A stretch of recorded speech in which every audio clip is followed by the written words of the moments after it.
Harbin memang dieksekusi dengan sinematografi dan scoring musik yang brilian.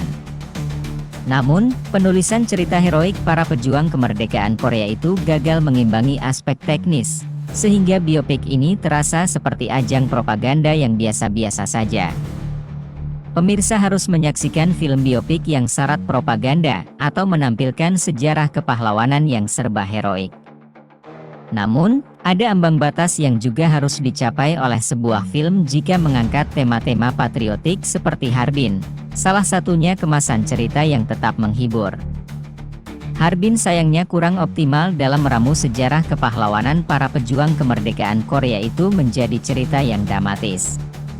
Padahal, cerita tentang An Jung-geun itu punya potensi untuk dikemas dengan lebih intens layaknya spy thriller di luar sana.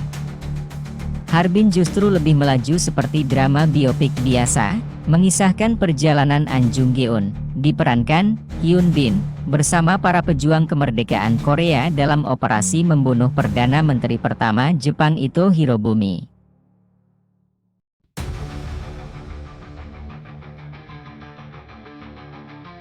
Woo Min-ho, sang sutradara dan penulis naskah, seolah memusatkan cerita kepada dilema hingga pertaruhan yang muncul di balik penembakan Ito Hirobumi. Berbagai polemik itu disajikan melalui perundingan rahasia kawan-kawan seperjuangan, hingga intrik yang muncul di sekitarnya. Harbin adalah film drama periode biografi Korea Selatan tahun 2024 yang disutradarai oleh Woo Min-ho, dan dibintangi oleh Hyun Bin sebagai An Jung-geun. Harbin sayangnya kurang optimal dalam meramu sejarah kepahlawanan para pejuang kemerdekaan Korea itu menjadi cerita yang dramatis. Penonton juga diajak menilik patriotisme An Jung-geun, termasuk betapa dia amat menjunjung kemanusiaan dengan tidak bertindak seperti Jepang, penjajah Korea pada masa itu.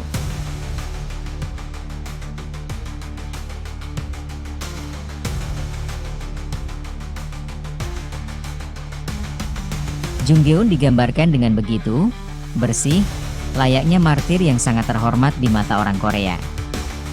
Hal itu terlihat dari kalimat hingga tindakan yang datang dari sang tokoh utama di sepanjang cerita. Woo Min-ho juga mengangkat cerita itu secara runut dari awal operasi dimulai hingga muncul berbagai kendala, sebelum akhirnya Jung-geun sanggup menebus janjinya.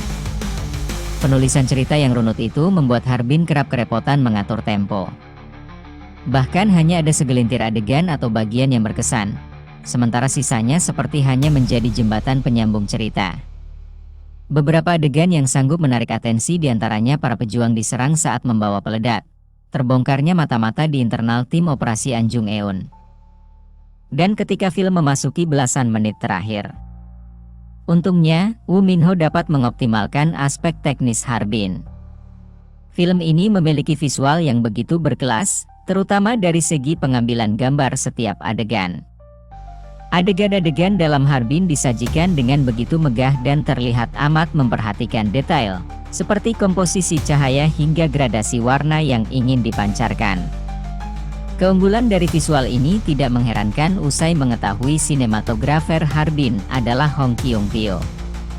Ia merupakan sinematografer kelas wahid Korea yang sudah bekerja dengan sineas sekaliber Bong Joon-ho, Lee Chang-dong, Na Hong-jin, hingga Hirokazu Koreeda.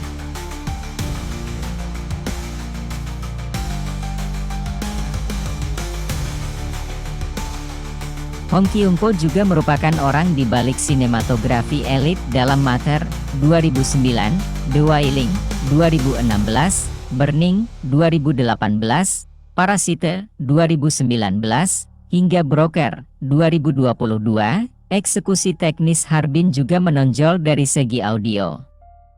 Scoring yang disuguhkan tidak sekadar mengisi setiap adegan, tetapi juga menambah nyawa cerita. Lagi-lagi, hasil ini tak mengagetkan setelah mengetahui musik untuk Harbin digarap komposer Yo Jang-wook yang dikenal sebagai kolaborator sutradara hit Park Chan-wook. Yo Jang-wook juga merupakan komposer di balik Joint Security Area 2000, Oldboy 2003, Thirst 2009, Tehan Maiden 2016, Decision to Live 2022, dan masih banyak film ikonis lainnya.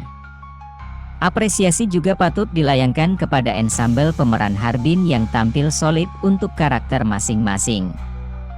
Hyun Bin tentu saja membuktikan reputasinya sebagai aktor yang masih menjalani masa primanya di industri film Korea.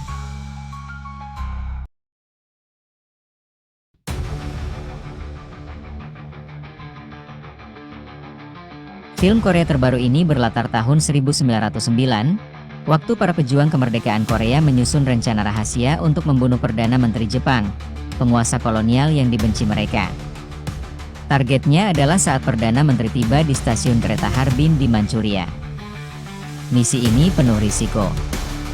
Di tempat persembunyian, mereka diam-diam bertemu, berpindah-pindah rumah dari Cina ke Rusia, kabur dari tentara Jepang, sampai nyoba ngebongkar pengkhianat di antara mereka. Pemimpin misi ini adalah seorang jenderal ternama. Sayangnya, ia diragukan kelompoknya gara-gara pernah menunjukkan belas kasihan kepada musuh usai pertempuran.